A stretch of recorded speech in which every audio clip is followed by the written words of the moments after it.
an long in nGaeilge.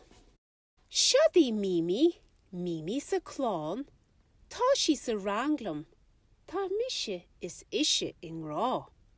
Tá cúnaí Mimi is a chlán, I dúr atá mór, a bhfad hall sin gleán.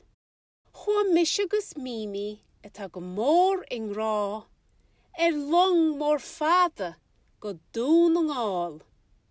Tá mu de ngár Mimi, I ngár gon trá, I ngile an lé, I nún nGaeilge.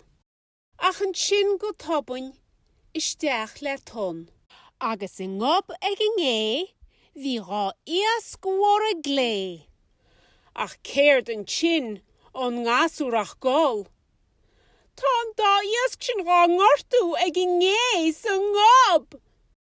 Ach an nuas leis dá iasc an ngeall in gló, an sin stop an gáil an ngasúr gan stró. Siod mise is Mimi, I níos an trá, an bhirtitá sásta agus go mór in rá. Ach, cá bhfuil a long, níl sí ngár gon trá, agus mise gus Mimi fós in nGaeilge.